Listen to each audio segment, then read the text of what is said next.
Hello, and welcome to today's webinar, Achieving Member Financial and Operational Health, the next generation of fraud, waste, and abuse detection, prevention, and recovery. Before we get started, I would like to announce a few brief housekeeping details. Today's session is being recorded, and an online archive of today's event will be available a few days after the call. You will receive an email from AHIP in a few days that will ask if you would like to receive the archive. Please respond to the email if you would. I'd like to remind you that AHIP's antitrust statement and ask that you reference it in the conference materials under the Handouts tab. Please keep in mind that you may also ask a question at any time during the presentation by typing your question into the chat box located in the lower left corner of your screen and then clicking Send. We're very fortunate to have with us today Ken Cunningham and Pam Jodock. Ken Cunningham is Vice President, Insurance Claims Analytics for the Risk Solutions business of LexisNexis. He is responsible for overseeing the development of analytics to help insurance carriers improve their claims payment processes, including avoiding fraud and subrogation losses, among the other problems. He joined LexisNexis in 2005 from Magnify, where he worked alongside the founders to implement business strategies for advanced predictive modeling. In this capacity, he worked in credit card fraud identification, email targeting, and insurance carriers. With more than 30 years business and risk solution experience, Cunningham has also worked as Senior Vice President for Bank of America, Managing Director of Continental, and Managing Director of Mitsubishi Financial International. Ken earned his bachelor's degree in economics from Colorado College. Pam Jodock is the Director of Commercial Business Development of Healthcare at LexisNexis Risk Solutions. She is responsible for developing strategic partnerships with forwarding-thinking entities interested in improving healthcare costs and quality outcomes through the application of data analytics, monitoring and participating in healthcare-related policy discussions, and promoting the use of comprehensive ID management tools, provider risk scoring, and social network analytics to prevent and detect healthcare fraud, waste, and abuse across the nation. Prior to joining LexisNexis, Pam served as Issues Management Director for the public policy area of WellPoint, the nation's largest commercial health insurer, where she was responsible for identifying key emerging public policy issues and working with business units across the enterprise and external business partners to develop a strategy for effectively managing those issues. She earned her bachelor's degree from Eastern Oregon University and has been with LexisNexis since the fall of 2010. At this time, I would like to turn the floor over to our speakers. Pam? Thank you, Sherry, and thank all of you for joining us and making time in your day. Before we start, I'd like to call your attention to the title that Sherry read off, which includes the next generation of fraud, waste, and abuse detection, prevention, and recovery. And the reason that the title is important is as we go through today's conversation, I want to make sure that we all stay open to the idea that this is an enterprise-wide discussion. The things that Ken and I are going to be talking about today are not specific to your FIU units and to your recovery units. We're talking about solutions that can be implemented across your enterprise that will address the issues raised by fraud and waste and identity management issues. So welcome, and we'll get started. So I'm going to tell you just a little bit, sorry about that, I went too far. I'm going to tell you just a little bit about LexisNexis before we dig into the topic. What we do is assessing the risks and opportunities associated with people, business, and assets. And we do that by collecting the nation's largest, most comprehensive collection of public data about individuals and businesses in the U.S. So we currently have about 11.6 billion consumer records. We have 6.5 million unique name and address combinations. We have over 30 years of address history. We receive information from utility companies, directory assistants, DMV, licensure companies, professional organizations. We take all of that information in, and we'll talk a little bit later in the presentation about exactly how we accomplish this. But essentially, we create a unique identity for each individual in the U.S. who has entered into any of those spheres of activity. So for most individuals over the age of 16 in the U.S., when you get your driver's license, for example, you will enter the LexisNexis system. There will be a public data record created on your behalf associated with that motor vehicle incident. And from that point forward, we will have a file on you with the same unique identifier, much in the way that Social Security numbers used to operate before they became so ripe for identity theft, except that in our case, the LexisNexis identity number doesn't go outside of our organization, so it's not a publicly available number. And it stays with you over time, and any time there's additional activity on your file, it gets added to your record so that we're able to continue your history over time. So we want to start by talking about some of the challenges that the industry faces related to fraud and abuse activity. And what you see before you is a representation of what's happening in the government sector. But what's interesting is when you think about it, government accounts for not quite 50% of spending on healthcare in the U.S. right now. It's anticipated within the next few years they will be responsible for a full 50%. So if you see that the government programs have identified about $100 billion over the last few years, and actually it's in excess of $100 billion that is being spent on improper payments. If you think about, they have half of the healthcare spend, the other half belongs primarily to the commercial insurance industry. So if we think about the fact that we're having in excess of $200 billion estimated being spent in improper payments across the country, you can assume that while these measurements reflect government activity, you can probably guess that commercial activity is about the same. And just as an FYI, these figures are coming from a discussion that was hosted by Adelaide O'Brien, who's the research director at IDC Government Insights. And for the purpose of discussion, improper payments were defined as those that should not have been made or were made in the wrong amount. And they include payments made to ineligible recipients or for ineligible services.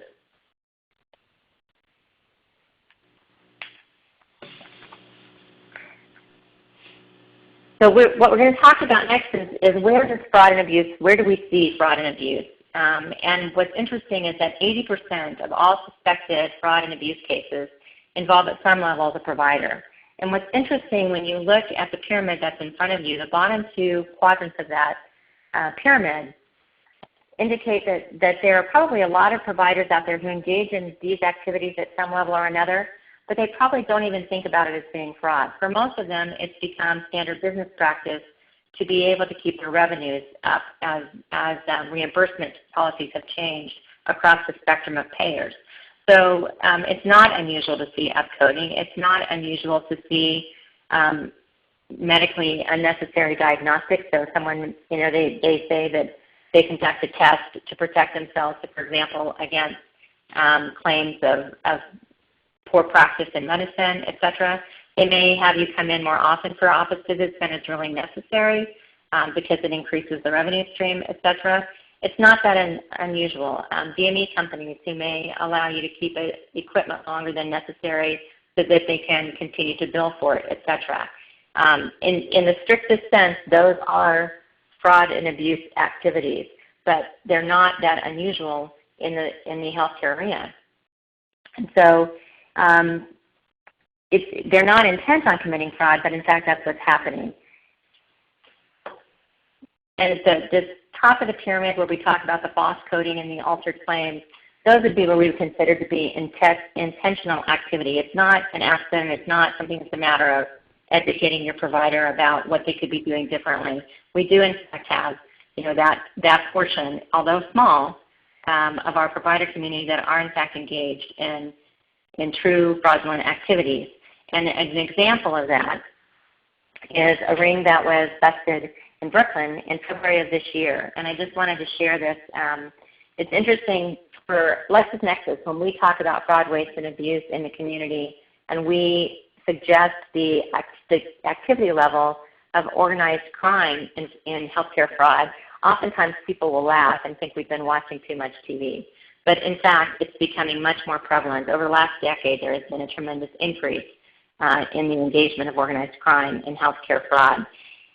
So this is just one example of that. So we're seeing more organized crime rings from several former Soviet republics are sending people abroad who have no criminal record whatsoever, and they're giving them what we would call seed money. So they're coming into the U.S., they're coming into Western Europe and other countries, and they're essentially establishing their own fraud scheme in that country.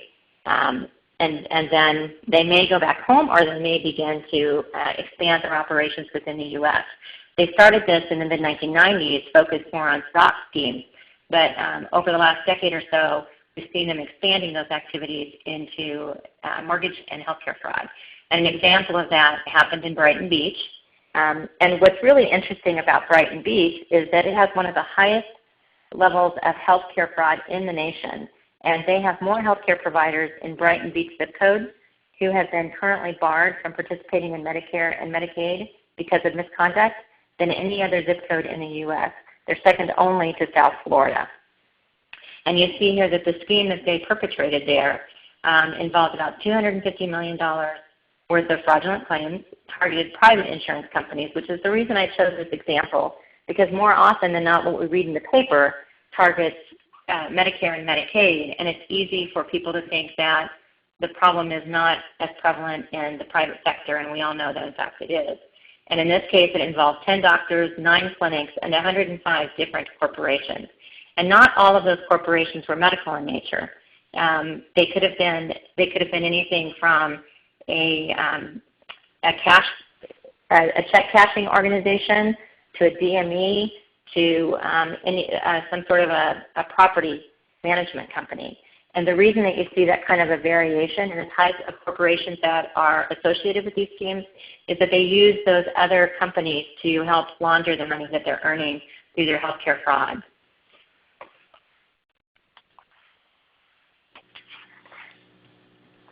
And so those of you who, when we talked about enterprise-wide, you may be wondering, so what does this have to do, right, with what happens at the front end of operations with providers when you're bringing them onto your network, or what does this have to do with claims editing, or what does this have to do with member service? And we'll get to that, I promise. So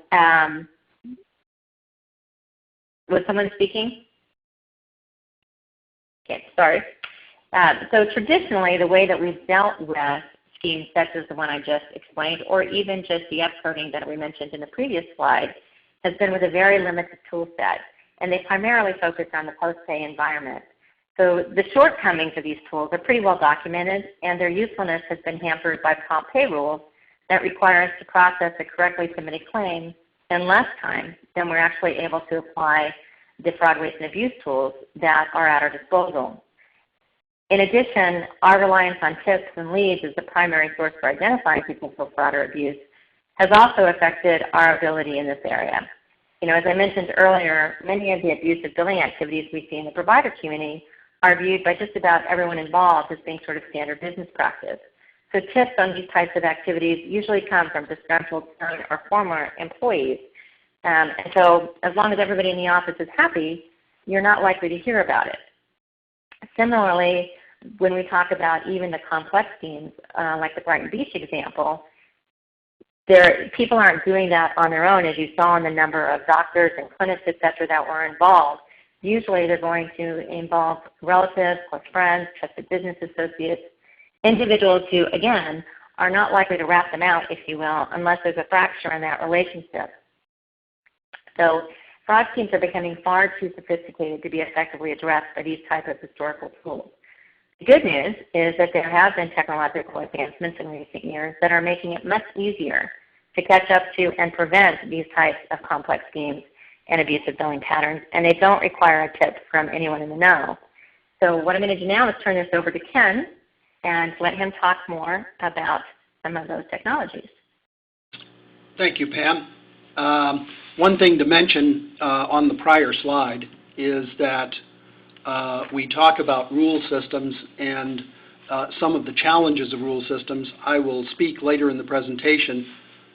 You may know that we have recently at LexisNexis acquired EDI Watch, which is a strong rules-based system. It's very interesting, as I will mention, that while we think that rule systems alone can be open to challenges, we are very excited about being able to use a combination of rules and predictive modeling to identify fraud, waste, and abuse. We think the combination of those two tools together is exactly the right way to approach this problem, and are very pleased about our association with EDI Watch. Once the fraud, waste, or abuse is detected, many times it's an SIU organization, a set of investigators who end up getting the alerts, getting the tips and leads, getting the results of the rule system. And in fact, it's our view that from an enterprise point of view, as Pam mentioned, what we really should be doing is coming up with alerts that are of interest to the SIU for investigation and potential prosecution, if indeed it's fraud, a legal term. But these alerts properly organized, especially alerts about problem providers, can be used by the claim audit staff and by the network management staff to address potentially abusive providers. Most organizations that we talk to do some kind of post-pay claim audit, either a random selection or based on the tips and leads, depending on the resource level available to the organization. But use of predictive modeling and a rule system together can end up pinpointing much richer target for the claims audit staff to pursue and identify those earlier so that collection is more likely. I think we're all aware that the longer you wait to try and collect money back that's been improperly paid, the harder it is to get. From a network management point of view, it may be that some of the miscoding and other problems that Pam talked about can be addressed with education.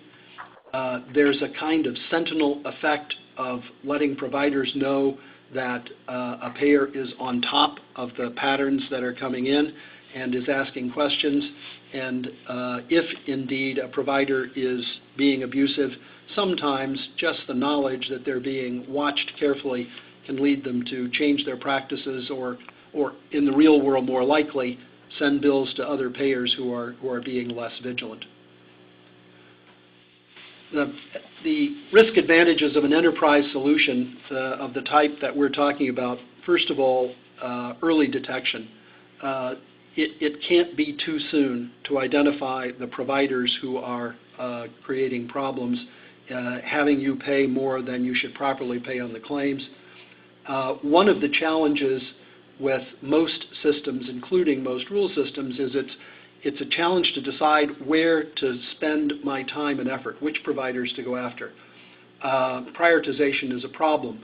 It's hard because many payers have different kinds of ideas about what they'd like to chase, different resource levels for chasing the problems, different policies about what they are able to chase.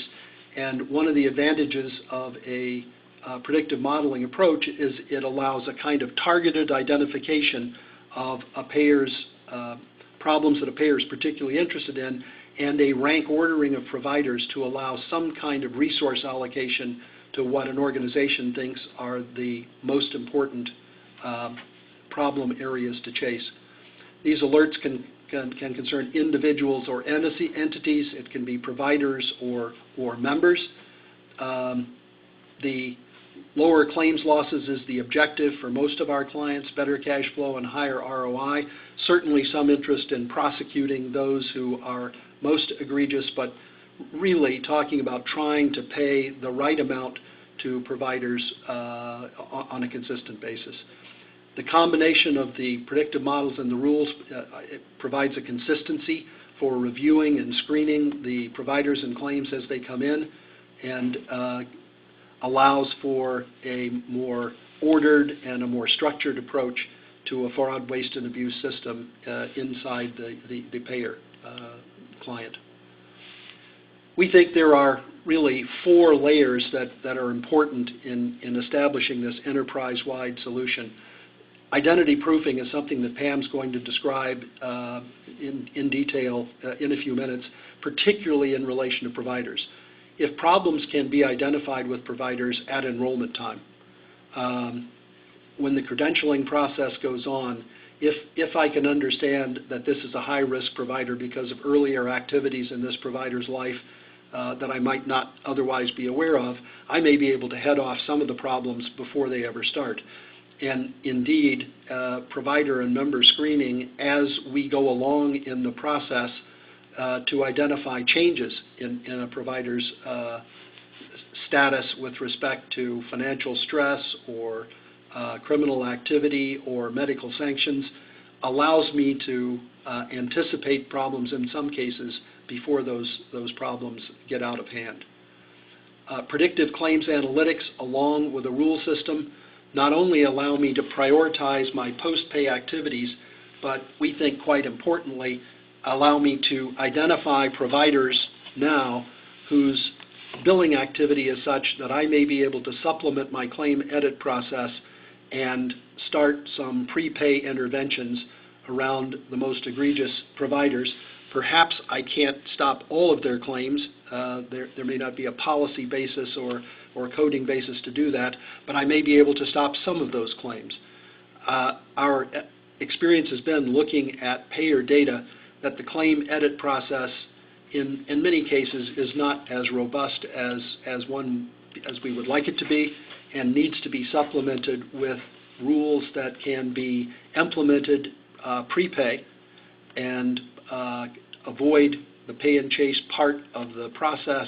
And once problem providers understand that the system is strong enough to catch what they're doing prepay, again, we may be able to get them either to change behavior or move target payers. Finally, social network analytics, which we will also talk about. I think all of us are aware that a certain amount of the problems, the Brighton Beach kind of area, the South Florida area, some of these problems are the result of collusion. It's been our experience looking in the data that while there is some beneficiary involvement in fraudulent, wasteful, or abusive activities, this is really provider-driven. The fraud, waste, and abuse is initiated and committed by providers, and that these providers often have networks of companies, networks of affiliates, networks of relatives or friends, and that these activities stretch out across many payers, many organizations. And if we can identify the connections between those people and those companies and those organizations, it's possible that we can slow down some of this process and identify problem providers that we didn't identify with our current process based on examining them more carefully given their connections. All of these steps, all of these different layers that we can provide, the common theme here is that they are workflow tools, they are helpful tools for people on your staff who are currently involved in trying to stop fraud in the SIU, trying to address problem claims in the claim audit or compliance areas, in your network management and medical staff trying to identify problems that can be addressed either with policy changes or with education for providers. These are all tools that try to make your organization more productive, allow you to use your resources more effectively, improve your claim payment process from a quality point of view. They are not the answer by themselves. They are assistance to an organization that probably is already stretched, but might actually be able to target the focus of their activities more precisely to good effect.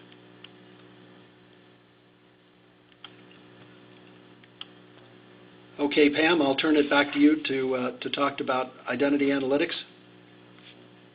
Okay. So the slide we're going to look at now is an illustration of what Ken has been talking about, and it demonstrates the flow of identity management, the opportunity to affect the flow of identity management from the time someone enters your system to the last communication that you have with them. And so from the left, reading up the slide from the left to the right, what you see is an enterprise approach for mitigating your company's risk, whether you're talking about fraudulent or abusive billing activities, protecting your member or provider portals, or sharing information electronically with external parties, such as in the operation of a health information exchange. So in column 1, you see your first opportunity for managing the risk. All of the areas of the company have the opportunity to manage your exposure to risk from the very first point of entry for any relationship.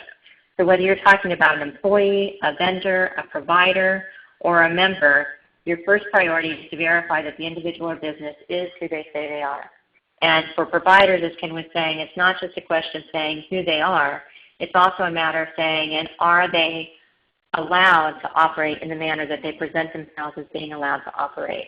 So all of the insurers use the credentialing process, but also there's a question beyond credentialing, such as what is their financial situation and what other business relationships do they have in play that might affect how you view their level of risk. And for every organization, your tolerance for the level of risk that you're willing to accept is going to be different. So some companies might want to focus on, does the provider entering my network, have they filed bankruptcy recently? Are they going through a divorce? Have they had their home or their boat repossessed? Do they have legal problems that are pending that have nothing to do with their medical license? Maybe there's a sexual abuse case pending. Maybe there's domestic violence. Maybe there's a theft charge pending. If some folks may say that really doesn't have any bearing on whether we think they should be allowed to participate in our organization. Some entities will. So each organization decides what things they want to look at and put emphasis on. Columns 2 and 3 identify the events that could require you to establish or confirm an individual identity.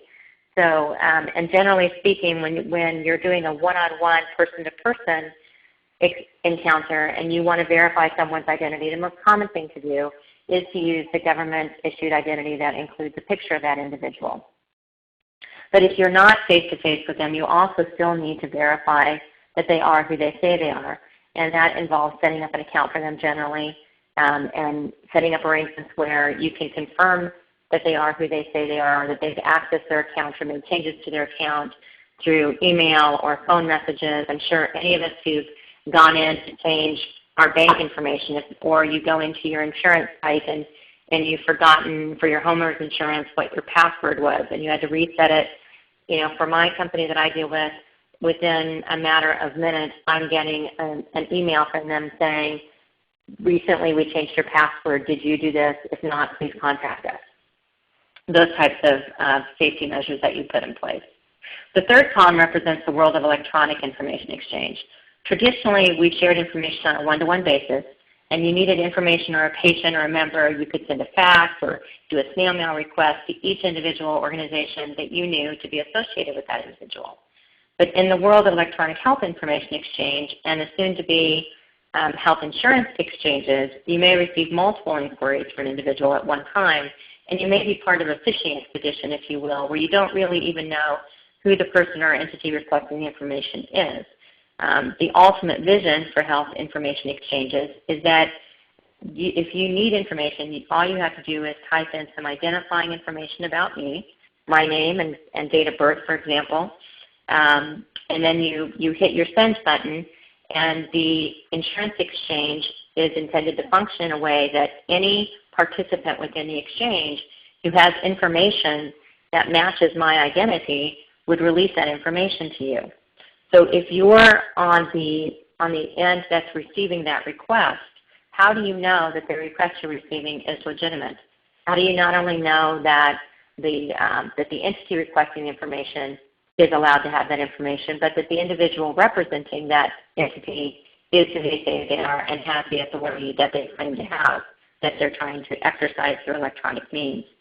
So in column 4, we see that the need to confirm the person accessing the information has the right to do so, as I just mentioned. And again, this is generally done through an account name and user password and traditional methods. So, and what we see on column 4 is the various levels of authentication that you have the opportunity to apply to your processes. And this is, it's at this point in the conversation that I hope you're beginning to see the application of the tools, not just in a fraud recovery setting, but that you begin to think about at what point in the process, in what point of any relationship that we have, excuse me, in our business efforts, at what point can we begin to affect the ultimate outcome of whether or not there will be fraudulent activity permitted to occur, even without our intention of occurring, right? And so this is just another representation of the slide that we just saw, and what we just want to communicate to you is that there are tools available to address every single one of these business needs, and they're very advanced tools, and LexisNexis is just one of the entities that's able to help you with that. We do offer both, we have what we call knowledge-based authentication, where if you have someone that's coming in through an electronic means or through the telephone, and you want to verify that they are who they say they are, we use what we call out-of-wallet questions. And what that means is if someone stole your purse or broke into your house and had access to your personal records, they still wouldn't be able to answer the questions that we're asking you. So I experienced this before I ever came to LexisNexis.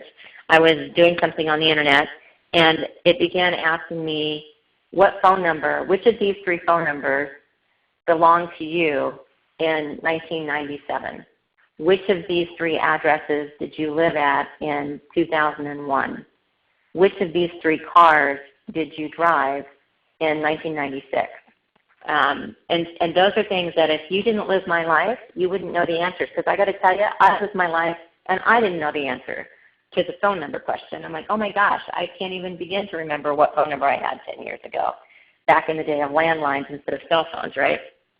So that's knowledge-based authentication. That's the simplest approach to authenticating the individual at the other end of the transaction. We also do biometrics, so we can do things as complicated as a retina scan. You can also do fingerprints, but what's becoming more and more common as well is doing voice recognition. So this is especially helpful if you're trying to implement an identity management for your provider offices, for prior authorization, for example, where if you want to get away from a paper-based system and you want to be able to share information with providers by phone, excuse me, you can do an audio print of the provider's voice, and then thereafter, whenever that provider or the representative of the provider's office calls in, they use the voice recognition print just in the same way that you would use an account number or user ID. So there's a very wide range of tools that you can use to address identity management.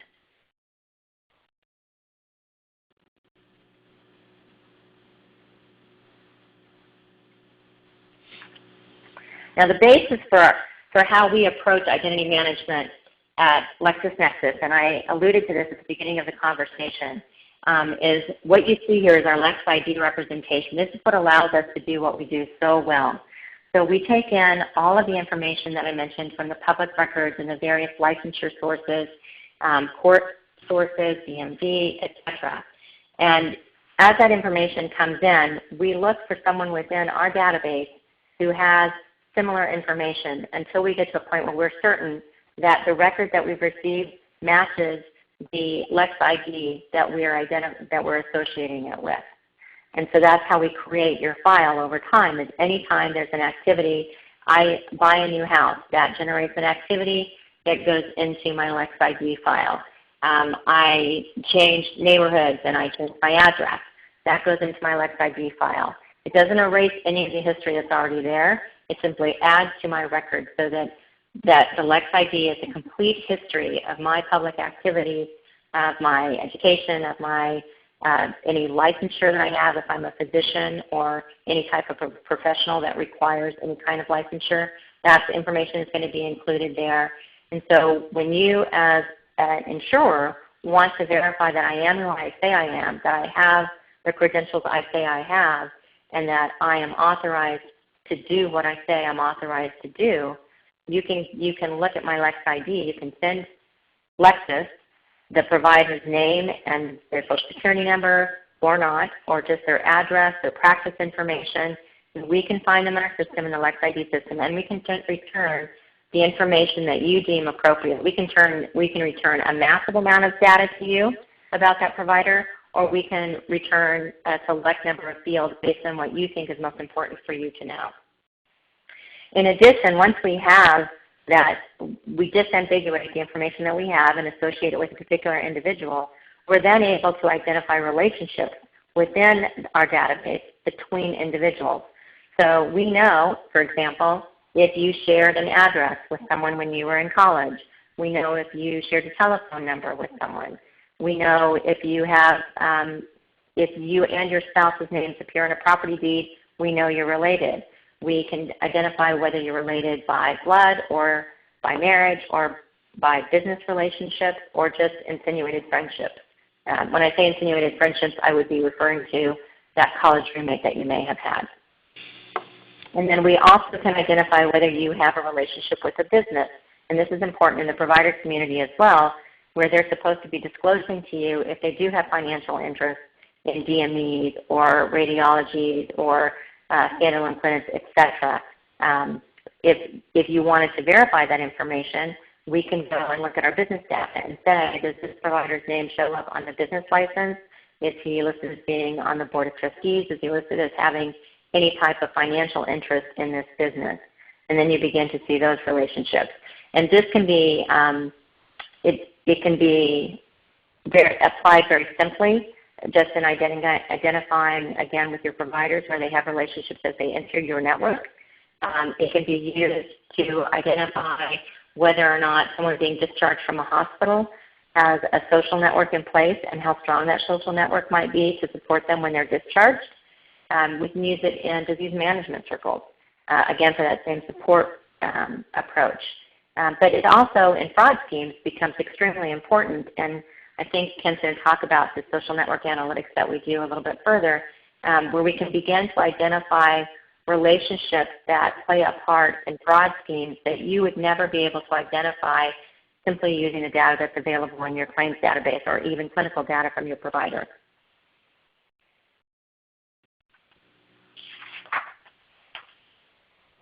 The engine that runs all of those analytics is called our high-performance computer cluster. Did I say that right, Ken?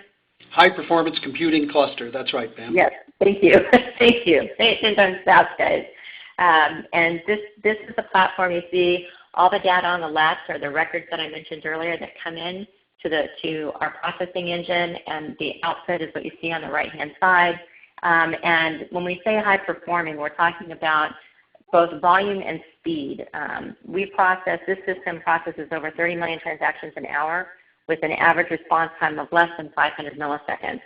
And Ken can talk more about this if you like, but one of the things that we do on a nightly basis is I believe we receive over 90% of all P&C claims across the nation that get run through for fraud and abuse, initial look at fraud and abuse activity on a nightly basis, and have that information processed and returned back to those carriers when they open their doors the next morning. I wish it were 90, Pam. It's 20, but it's still a very large volume of claims. Thank you. So, but it's just an example of one of the things that we do, and we're across the nation. We're in just about every industry that you can imagine. So that's just one sector that we serve. What we do receive is about 95% of all the automobile claims and a similar percentage of homeowners claims all across the country into our contributory database. Thank you. That's what I was referring to, so thank you. Mm-hmm. So when most of us are going about our day-to-day jobs within the healthcare industry, we don't really think about identity management much, but it really is at the heart of everything that we do. When we as a carrier are working to ensure that our members and patients receive the right care at the right time in the right setting, that requires us to know something about that individual receiving the care and something about the individual providing the care. And that's what we refer to as identity management. So what our move into the electronic era makes even more important than ever is ensuring that the individuals at either end of that care equation really is who he or she says they are. The entire community has to take responsibility for protecting individuals against medical identity theft. Providers need to do more than just putting a copy of someone's driver's license in their patient folder and then never looking again to be sure that the person presenting themselves for care for future visits is the same person that's in that folder. I don't know how many of you on the phone have had to provide a copy of your driver's license at your doctor's office, but then once you've done that, how often does someone at the desk, when you come in for subsequent visits, hold up that picture that they have in their folder and make sure that that's really you? It doesn't happen very often, I don't think. In the same way, health plans need to determine and reconfirm that the individuals providing care are not only who they say they are, but that they are permitted to practice in the field they're representing and that they continue to be eligible from 1 month to the next. These are decisions that impact not only the area of ineligible payments, they also affect your bottom line. And if any type of breach were to occur and you're viewed as having weak protocols in place, they could also have public relations ramifications, which again could lead to revenue issues if you lose business opportunities because there's a public perception that you're not doing a good job of protecting the individuals who do business with you. And when I talk about the physicians being able to be eligible over time, that's something that's really critical. And we'll have an example here shortly, but sometimes what happens is you have a credentialing cycle where you may credential once a year and you may credential once every 3 years. Some places credential every 5 years. And if you're not constantly rechecking a provider's information in the intervening months and years, you don't know what may have changed about them, and it's possible that they went from being eligible at the beginning to ineligible at some point along that time spectrum. So it's very important that you stay on top of that kind of information. So again, the steps that we've already covered would be included in an effective enterprise-wide identity management and fraud and abuse program include the discovery, making sure that we know who you are, tell us who you are, verification that you really are who you say you are, that you exist, the authentication, the evaluation. So the evaluation is assessing the level of risk associated with you based on the public information that we have, and then alerting the entity to any changes in that information. So across the enterprise, if you have a monitoring system in place and a provider who was eligible last month now has incurred some sort of event that makes them ineligible, having a way of alerting your SIU folks, your claims processors, your provider management team, so that anybody who would have any reason to be doing business with that individual or that entity knows that the status of the relationship has changed. So this is the example that I was mentioning. So for those of you who on the phone who may be thinking, well, this is all really good, but you know what? We are a very strong organization. We have a terrific program in place. We do great credentialing. We do verify the background of the providers we do business with and our employees, and we feel pretty good about it. I just wanted to provide you with an example of a national client we have who felt the same way and was surprised at some of the results that we turned back to them.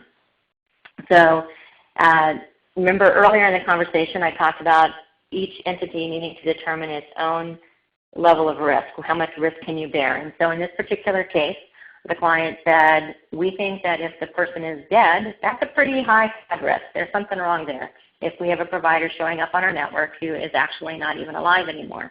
Also, if they're on the Medicare exclusion list, if they're on the GSA exclusion list, or if they have a felony conviction.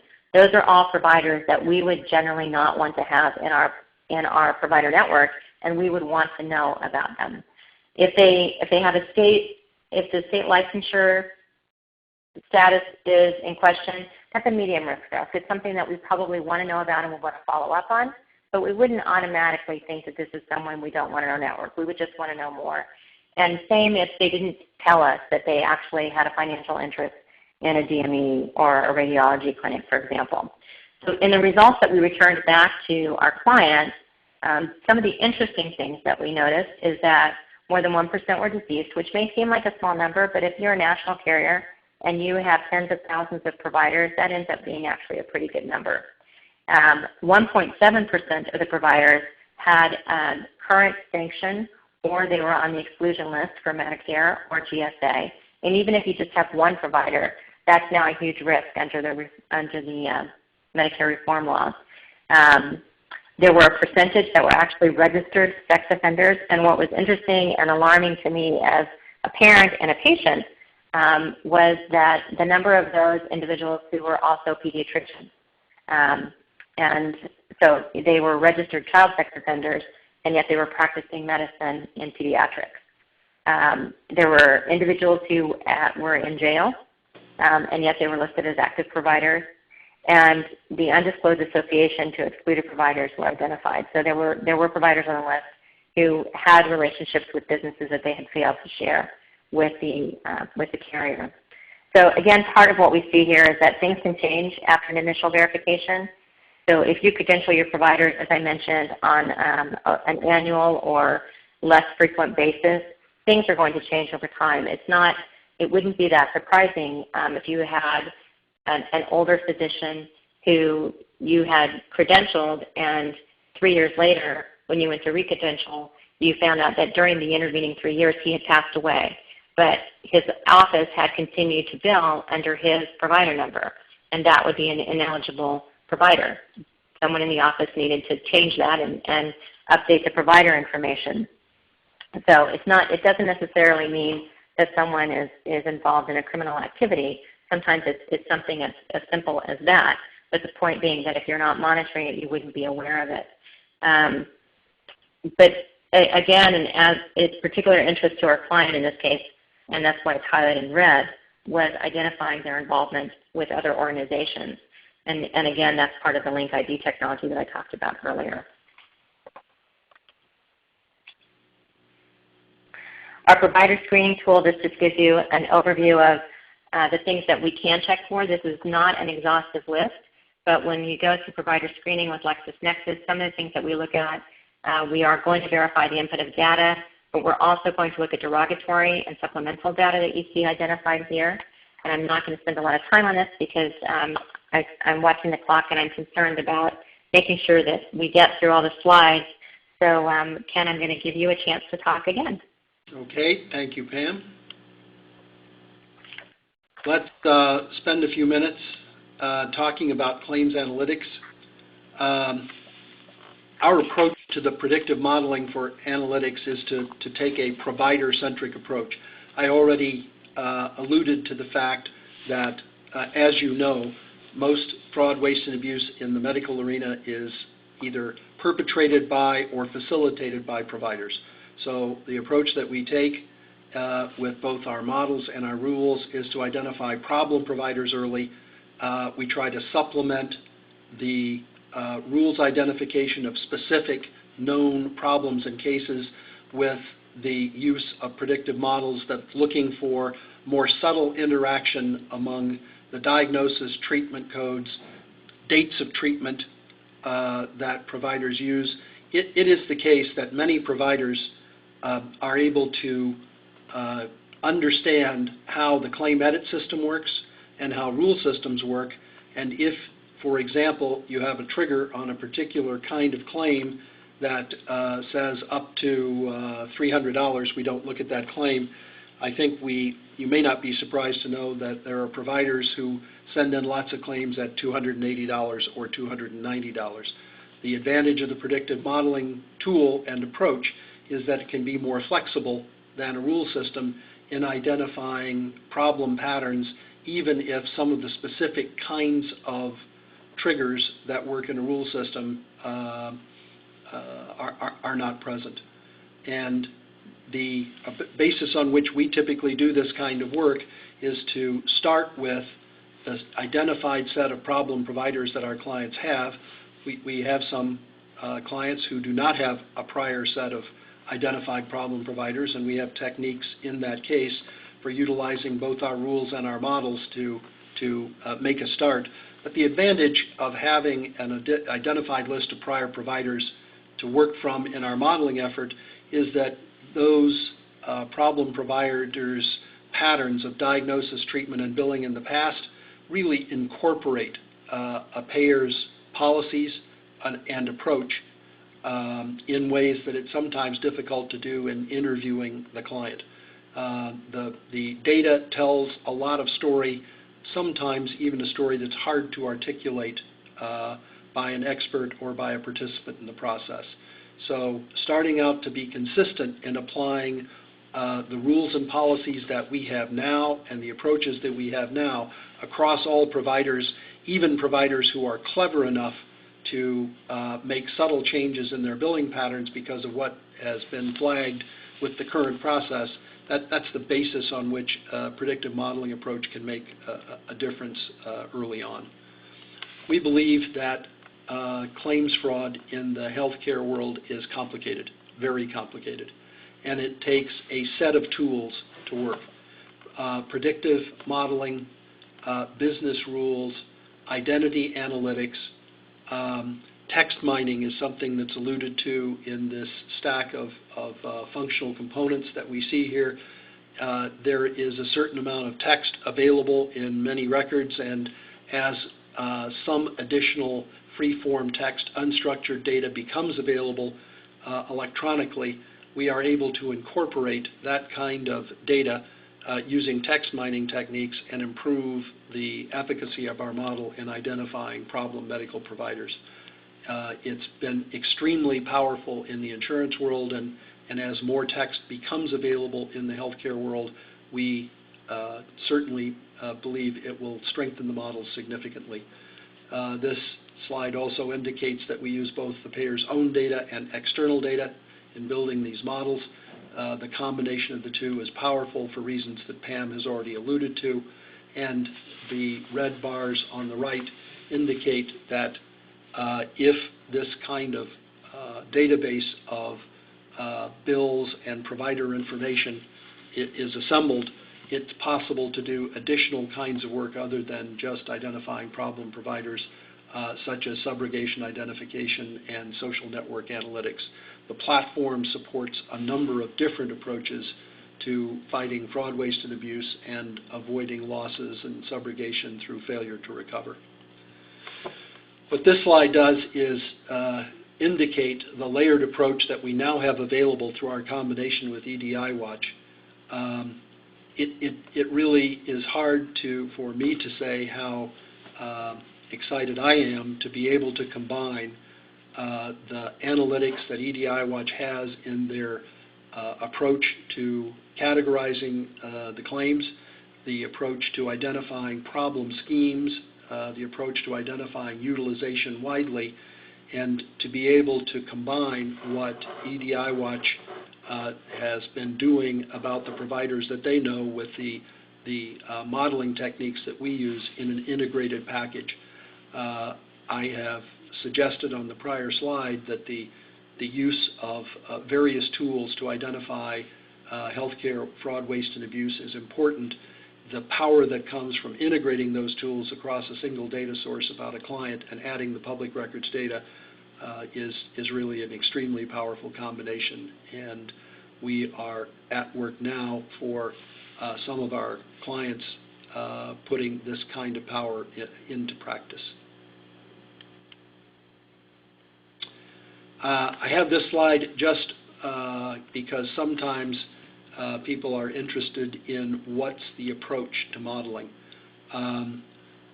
The main thing to say here is that most of our work is supervised modeling. I just said that the clients have a specific set of outcomes in historic data, and we use those as modeling targets and look for consistency as the first main win that we have. I've also said that we can do unsupervised learning if a client doesn't have a list of identified problem providers from the past. And there are many good ways to build predictive models. There's a lot of discussion going on right now among healthcare payers about modeling. Pam and I were at a conference over the last 2 days focused on predictive modeling for outcomes as well as fraud, waste, and abuse, as well as efficiency and financial results for accountable care organizations. The main point is to say that the kinds of techniques that are listed here are being adopted by many healthcare payers in many areas, and they will be extremely important for fraud, waste, and abuse.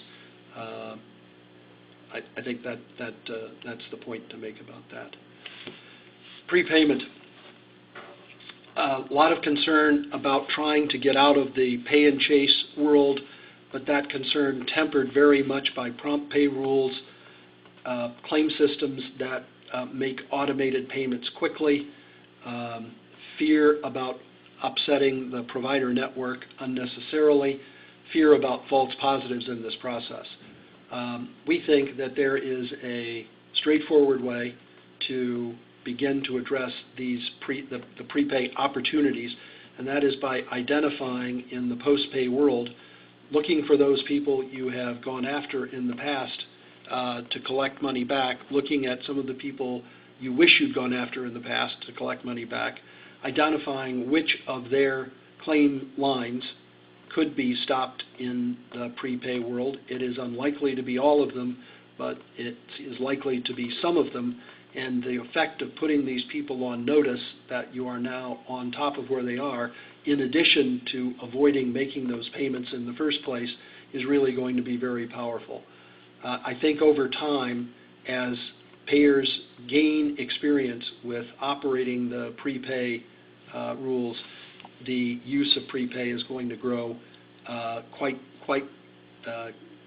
significantly, and that problem providers, realizing that that's the case, are going to be more cautious, which would be good news. This simple slide I will not dwell on says we put all of these things together and we do it in a timely fashion. Pam's already alluded to speed of scoring and processing. We think that's really important. We understand that claims have to be paid and they have to be paid promptly. The combination of all these tools allows us to be flexible about the interventions that we make, the time in which we make them, and the consistency with which we make them. And we think it's going to be of great advantage to our clients. Pam, do you want to, we're getting close on time, do you want to do the first of these and then I'll talk about the last one? Sure, and actually they're related, I think. Yep. So what we just wanted to do is we wanted to give you a visual of what we've been talking about in terms of the social network analytics. And what you see before you is a representation of a proof of concept we did for one of our government clients. They were concerned about relationships between providers and members. They thought there was a scheme at play. They thought there was a definite, that they had members who were actively engaged in perpetuating that scheme and providers who were engaged, and they were trying to identify what the relationships were between those providers and their members. And so what they were surprised to learn is you see that we started out with almost 4 million beneficiary records that we were provided and not quite 350,000 provider records. And we overlaid on top of the member data that our client provided to us, we overlaid public data. And we identified that of those two groups of individuals, 12,848 of them had some sort of an association with one another, and 127 had of their member base owned high-end vehicles, and 2 of the provider base had sanctions, which was something that was interesting to them. Then we dug a little bit deeper, and what we discovered when we dug deeper was that 127 of their providers, whoops, sorry, I just realized I went too far on your slide. 127 of the providers also happen to be Medicaid recipients. And so it raises the question, you know, how do you become a Medicaid recipient if you're operating as a practicing physician? It doesn't seem like you would qualify for Medicaid if you're a practicing physician. And so we dug a little bit deeper down, and just an example of one of the more interesting characters involved in that 127 count was someone who drove a 2009 Acura with a base price of a $50,000 car. So he's a Medicaid recipient and he's driving a $50,000 car. He's a registered provider within the Medicaid network, and he's affiliated with a number of business entities. And that's where Ken comes in to talk about the business piece of this proposition. By being able to make use of public records about corporations and individuals' interests, we were able to identify that this individual, operating out of the office you actually see here in a southern state known for fraud, waste, and abuse, actually had 10 businesses registered at this address, most of them medically related, laboratories, DMEs, and pharmacies, at least one of them a mortgage-related company. We think it's the kind of thing that most payers would want to investigate carefully. It's really a kind of small location to run a large-scale medical operation out of a storefront in a strip mall. Those are the kinds of things that we think our clients are going to want to pay more attention to. And that concludes our presentation. We'd love to open it up for questions in the few minutes that we have left. Are there any questions that we can answer for you? Thank you. To ask a question via the web presentation, please choose the chat pod located in the lower left corner of your screen. Type your question and hit send a message button. And at this time, we're going to go ahead and address some questions that came in during the presentation. And our first question says, is there truly a right or wrong way to deploy prepay intervention? I'll try and address that. I think there's certainly a wrong way, and that is to apply those prepay interventions too broadly to begin with. One of the challenges is trying to operate prepay intervention without upsetting your network unduly, unless they are people in the network you want to upset. A story that I heard from a health plan that we talked to was that they had decided to strengthen their claim edit process significantly. The claim edit process was stopping on the order of $3 million a year in bills. They implemented a series of more stringent edits that stopped $10 million in bills, and they didn't have a single complaint from any provider. That's a quantification, an anecdote, and a quantification of the opportunity in prepay if applied surgically, carefully, and based on post-pay analysis. A small step at a time and easing the process up as you go. Okay. We had a second question that came in that says, what are the sources of data you access? Ken, do you want to take that one as well? Sure. I can't remember the number, but I think it's on the order of 10,000 public sources of data. Virtually, when we talk about public records data, we're talking about truly records that are available to the public. We go and collect these records, and using the HPCC that Pam referred to, we're able to connect these records to individuals and to make this public records data available to our clients in usable form. We have some contributory databases that are only available to those who contribute. We have some data for which we pay, but we are very careful to try and make sure that the data we aggregate is as accurate as possible, as complete as possible, as wide-ranging as possible, financial area, criminal area, medical sanction area, property ownership. Pam has already alluded to a number of these areas. We assemble this public records data, and our real value is to be able to deliver it to our clients in usable form. Most of it comes from public sources. Okay, great. We have one last question that says, what is the difference between social network analytics and other visualization tools on the market? That's an interesting question. Social network analytics, we think, is about making the connections. Visualization tools allow us to look at connections once we've understood them. Many of us have seen the kind of either ball of yarn or interesting graphic that ties together individuals or claims or addresses or bills. Underneath all of that is the process by which we identify these connections. For us, social network analytics means leveraging our client data and our public records data to be able to show connections between individuals or businesses or providers that would not be available in a single client's data, and that are based on having an extensive history, as Pam talked about, of providers, people, and businesses in the past, and making those connections available so that they can then be visualized. And there are many good visualization tools, including ones that we offer. The visualization takes place after I've identified the connections. Okay, great. Thank you for this great presentation and for sharing your thoughts today. Thank you to the audience for participating in today's conference. That concludes this webinar. Thank you again, and enjoy the rest of your day.